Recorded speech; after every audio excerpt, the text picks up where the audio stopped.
E aí pessoal, eu sou o Vinícius Carlos Vieira, esse é o Cinema Aqui e hoje a gente vai falar de Operação Fronteira. Eu acabei de descobrir que eu tô rouco, minha voz ficou bem boa.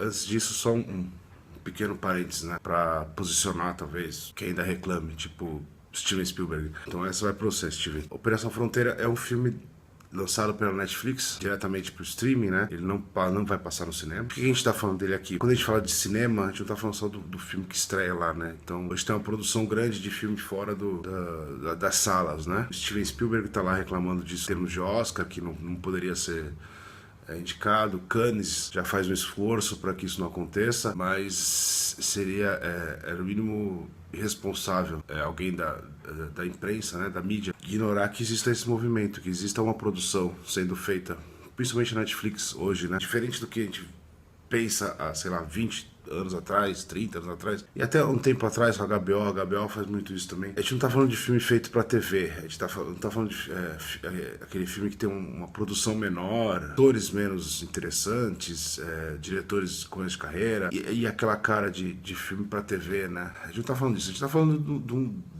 da Netflix hoje como estúdio, como uma das grandes que estão disputando esse espaço. No caso, ela disputa o espaço no streaming, não disputa nas bilheterias, mas, por exemplo, só esse ano a Netflix lançou Operação Fronteira, lançou O Menino que Descobriu o Vento, Polar, Io, ou Io, é o nome de uma lua, não sei pronunciar, aquele Velvet Buzzsaw, Close, o High Flying Bird, que é do Soderbergh. Quer dizer, são filmes que talvez eles tivessem uma distribuição menor no estúdio comum, mas eles teriam uma distribuição, muito provavelmente são filmes com produções acima da média em termos de grana, tal, são diretores conhecidos, são elencos conhecidos, são filmes que seriam encontrados no cinema facilmente, talvez em circuitos menores, menos tempo, menos salas, mas eles muito provavelmente seriam lançados. Então não dá para ignorar simplesmente a Netflix e fingir que só existe, que filme só é lançado no cinema. Então, dito isso, a gente vai falar de Operação Fronteira, que é um filme que tem uma história muito maior do que ele, né? O Operação Fronteira começou a ser feito Operação Fronteira começou a ser feito em 2010. Ele estava nas mãos, né, dessas duas pessoas, da Catherine Bigelow e do Mark Boal, que são os caras que fizeram o Guerra ao Terror, aquele Hurt Locker que ganhou o Oscar. Depois eles fizeram... Cadê? Depois eles fizeram A Hora Mais Escura. Então, assim, é uma dupla top da cadeia alimentar de Hollywood. Eles iam fazer esse filme sem muito detalhe da produção. A única coisa que se falava é que era um filme que ia ser feito na tríplice fronteira do Brasil, entre Brasil, Peru e Venezuela, ali pra cima, né, perto da Amazônia. Falava que tinha alguma coisa a ver com tráfico, com soldados, assim, mas não explicava direito o que era. Isso foi indo. Só pra ter uma ideia da lista de gente que passou pelo filme, né, incluindo a Catherine Bigelow e o Mark Boal, que são dois ganhadores do Oscar. A Catherine Bigelow é uma das maiores diretoras da geração dela, provavelmente. Só para ter uma ideia de quem passou por essa produção nos últimos 10 anos, nos últimos 9 anos, né? Johnny Depp, Tom Hanks, Mahershala Ali, ou Mahershala Ali, não sei pronunciar, Denzel Washington, Sean Penn, Leonardo DiCaprio, Will Smith, Mark Wahlberg. Até que em 2017 todos esses caras saíram, todos esses caras desistiram. A Catherine Bigelow estava dirigindo aquele Detroit em alguma coisa, que eu não vou lembrar o título agora. Ela estava fazendo esse filme, então acabou não conseguindo fazer esse daí. E aparentemente isso foi prejudicando um pouco a qualidade final do filme, talvez. Mark Boal continua no roteiro. A história é relativamente simples. Um agente, no começo parece ser um agente dos Estados Unidos, fazendo algum trabalho na América do Sul. Ele num conflito urbano para tentar acabar com um traficante local, e acaba caindo na mão dele a informação de que esse traficante local tem uma casa no meio da floresta, lá no meio do nada. Essa casa aqui, na verdade, é um grande cofre dele, e ele tem pilhas e pilhas e pilhas e pilhas e mais pilhas de dinheiro. Para acabar com os traficantes, ele junta essa equipe de amigos dele de um outro tempo, do exército dos Estados Unidos. Não deixa claro, mas parece que é algo como um especialista da CIA em negociar com pequenos governos, esse tipo de black ops, né? Então ele junta esses caras e ele faz a proposta de ir lá mapear esse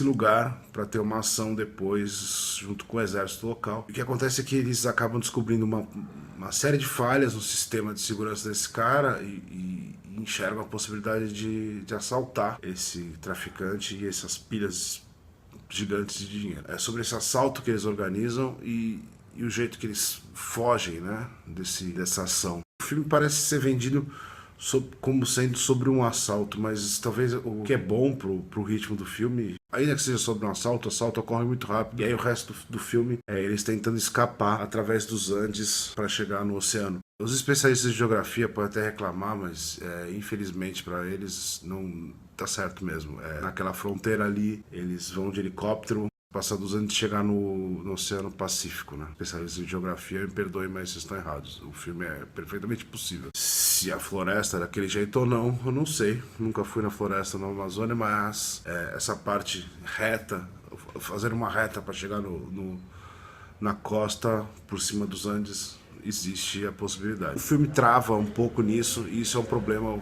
Ele é escrito pelo Mark Ball, que é o cara que ganhou o Oscar pelo Guerra ao Terror. Ele trava um pouco nesse sentido, porque é um filme que fica lento. Como você não tem uma ação, você tem uma ação, você tem essa espécie de 11 homens e um segredo com menos cérebro e menos charme e muita bala, muito tiro, e depois desse momento de ação, é algo quase entediante, né? Eles vão ter um acidente até, mas nunca tem um conflito ou algo que realmente faça você achar que eles não vão conseguir chegar naquele lugar. Talvez um vilão ou a ganância deles. É muito eles andando só. Isso é um pouco chato. Não sei. Realmente é um filme esquisito nesse sentido. Porque por mais que ele tenha um certo interesse, ele tenha uma qualidade boa, né, de produção, fica essa impressão de que não está acontecendo nada durante muito tempo. Fica a impressão de que talvez a possibilidade que aconteça seja deles começarem a se matar entre si, esses personagens, mas esses personagens são muito amigos, têm uma lógica de amizade muito forte, então eles não iriam se matar. E você fica esperando acontecer alguma coisa, não acontece nada. Eles simplesmente vão lá, tem um acidente de helicóptero, eles continuam andando, aquele mundaréu de mala, um monte de mala, com um monte de dinheiro, e perde o dinheiro, e perde uns milhões aqui, queima uns milhões ali, e não acontece nada, né? Tem um conflitinho numa aldeia que leva a pequena surpresinha no final, pequenininho, assim, bem longe de ser algo, como eu poderia dizer, que transformasse o filme em algo interessante, né? Tá sempre andando só. Isso é muito ruim. É intrigante até, né? Porque o Mark Ball é um cara que sabe lidar muito bem com filmes sem vilões, né? Guerra ao Terror não tem um vilão. O A Hora Mais Escura, ainda que tenha o Bin Laden lá, ele não tem um vilão. O Detroit Rebelião, ele tem os policiais, mas ele tá sempre interessado nessa ideia do sistema contra os personagens. E aqui ele teria até essa possibilidade de tentar desenvolver essa ideia que é muito legal do guerreiro sem guerra, né? Desses caras que se aposentaram e tiveram na guerra, nas guerras, né? Esse tempo todo, e agora eles não sabem o que fazer, e a falta da guerra afunda todos eles e tal. Eles até ensaiam fazer isso com os personagens, mas em termos práticos, simplesmente isso não é desenvolvido. O roteiro deixa muito a desejar e cria um filme muito lento, e é muito difícil você acompanhar o filme sem achar que tá chato, né? O elenco principal do filme, o Oscar Isaac, que é o cara que tem o plano. Você tem o Ben Affleck, você tem o Charlie Hunnam, eu acho que não deve pronunciar o nome dele assim, mas vai ficar Charlie Hunnam. Pedro Pascal e o Garrett Hedlund. O Hedlund, ele fez, há pouco tempo atrás, ele fez o Mudbound. O Hunnam é o cara do Sons of Anarchy e o Pedro Pascal é o cara do Narcos. Então, o Oscar Isaac e o Ben Affleck estão lá num certo piloto automático, né? Então não precisa se importar muito com eles, nem eles parecem se importar muito com o filme. Os outros três se esforçam bastante com o personagem, ainda que eles não tenham muita coisa a fazer, eles conseguem. Talvez um filme uma produção desse tamanho e tal, e que vai ter muita gente vendo, talvez sirva muito bem, principalmente pro Hunnam e pro Pascal conseguirem ser mais lembrados dentro de Hollywood, que são caras que tiveram séries personagens bem lembrados, né? E são caras esforçados, são caras interessantes. Os personagens são bons, mesmo sutis. O Pascal, ele faz um papel que seria muito pequeno e ele dá conta, e eles criam pequenas nuances. O elenco é bem bom. Por isso que você junta esse cara com o elenco, com o roteiro do Mark Boal e com a direção do J.C. Chandor, deve ser Chandor o nome, o jeito que se pronuncia. Ele é um cara que ele dirigiu o Margin Call, ele dirigiu O Ano Mais Violento, que é com o Oscar Isaac também, e dirigiu Até o Fim, com o Robert Redford, e que também, se a gente pensar, são 3 filmes que não tem um vilão de verdade, né? Então seria fácil ele lidar com essa ideia de não ter um filme com vilão, mas assim ele não consegue também. Então é bem complicado. E é um cara bom, é um cara que segura bem a onda, é um cara que tem uma visão boa, ele é um cara bem objetivo, mas parece que falta estilo, talvez, nele, porque são paisagens muito bonitas. Você percebe que ele tem uma sequência no roubo, sem cortes, que ele passa pelo meio da casa, chega no carro, quer dizer, ele consegue fazer, mas em pouquíssimos momentos. No final tem uma cena de ação com os carros e ele chega na bobagem daquela câmera dentro da mira, sabe? Um negócio tão brega e tão velho que ninguém usa mais. Ele vai do céu ao inferno, uma facilidade muito grande em termos visuais, então acaba não permitindo que seja um filme interessante para o espectador que quer algo a mais, porque você já está contando com um elenco grande, você está contando com o nome da Catherine Bigelow na produção, você está contando com o roteiro do Mark Boal, você olhar tudo isso junto, né, nessa panela e não achar que vai sair um filme minimamente interessante, que não acontece. É um filme muito falho, muito desinteressante, muito esquecível para os nomes que estão envolvidos, né? Talvez fossem nomes menos conhecidos ou pessoas com carreiras menores, você aceitasse essas pessoas fazer esse resultado, mas são pessoas muito grandes, você já viu todas elas em momentos do cinema ou da TV, com resultados muito melhores. É impensável que tudo isso cale em Operação Fronteira, que realmente não empolga nada, né?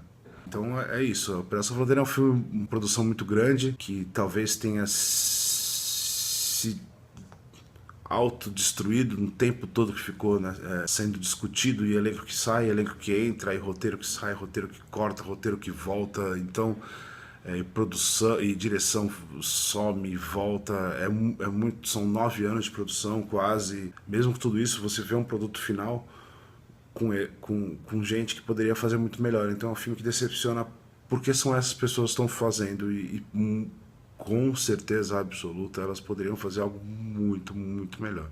Mas o que a gente tem é Operação Fronteira, divirta-se com isso. Clica, curtir, compartilha, vejam nossos vídeos, vejam os outros vídeos, né? E comentem, falem da gente o que você acha, se o filme que vai para o streaming merece ganhar o Oscar, merece concorrer, se não merece nada, se é tudo filme vagabundo feito pra TV. Conversa com a gente, pode cobrar, pode pedir, e até semana que vem.